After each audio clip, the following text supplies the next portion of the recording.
I know that this has been a tough week. Many people have told me that the timing about the news of the pandemic couldn't be worse.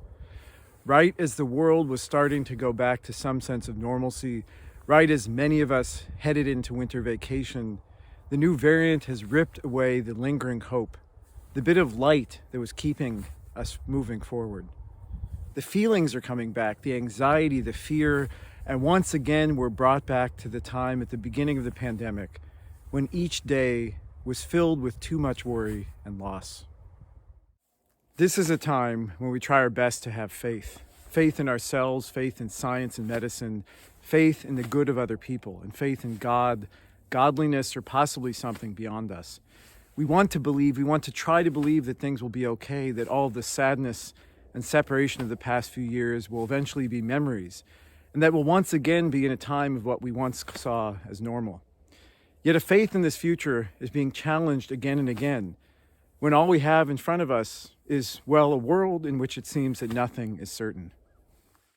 I often bring up the blessings and challenges of holding on to faith from a liberal Jewish perspective, a system of beliefs that does not necessarily believe in a supernatural God, a power beyond us that controls us or guides us and supports us in times of need. I often imagine how it would feel during these times to have this kind of God in my spiritual life, an all-encompassing supportive power whose hands reach out to pull me up from the depths and guide me through these challenging times. I may not have this power beyond me, but within me and in the connections in this world, this force is strong and real. One of the myths of liberal Jewish theology and of Reconstructionist theology specifically is that we don't believe in God. This could not be further from the truth. I can tell you this, I do believe in God, and I believe that there is something that can support and guide me in ways that I can never fully understand. Yet I believe that this power doesn't come from above or beyond, but from within and in between. For me, God, or more accurately, godliness, is in the in-between. It's in the actions, it's in the relationships, and most importantly, in the reaching towards something better. In some ways, it's like the wind. We can't hold on to the wind, and we cannot, no matter how hard we try, ever see or grab hold of this force.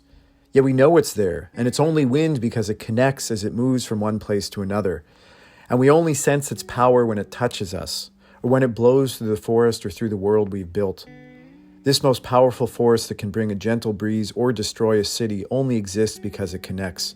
We can harness this force, or we can let it pass us by. Mordechai Kaplan, the founder of Reconstructionist Judaism, had this in mind when he spoke about his theology, that God was the force that makes us reach towards salvation. As he said, the existence of God necessitates the existence of us.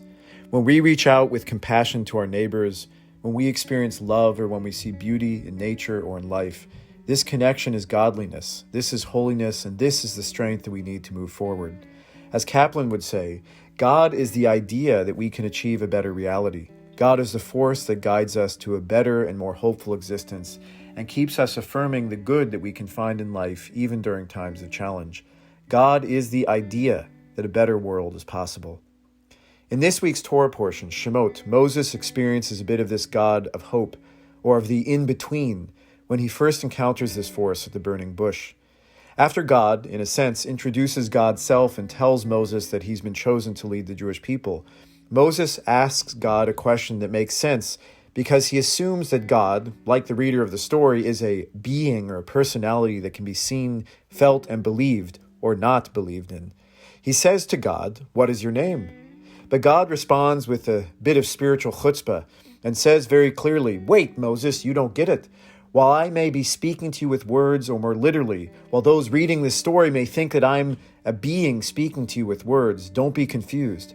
I am much more.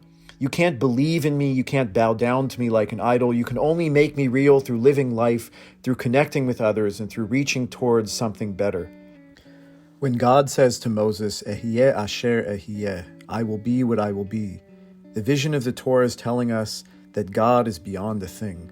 That God is primarily a verb, a constant path towards, as Kaplan would say, salvation, or the vision of a better world. God is telling Moses, don't tell them simply you met God. Act, live, and lead with intention, with hope and with love. and then there will be godliness in the world. Faith, gratitude, compassion, commitment, and hope. Faith means that we matter, that others matter, that what we do, what we say, and every bit of help we can offer to others and to our broken world matters. Every act of creating hope, every act of kindness does make a difference in ways that we can never imagine. Remember this, especially when things get tough. And as the story of Exodus that we're beginning today reminds us, we as individuals and as a community have made our way through difficult times before, and we'll make it through this again. Mourn for what has been lost and accept the pain and separation, but also leave space to create a new reality in our lives. It may not be what we expected, but what we expected is no more. It will eventually be just what we need, just what guides us forward. Let go and at the same time hold on to the new reality that we can create together.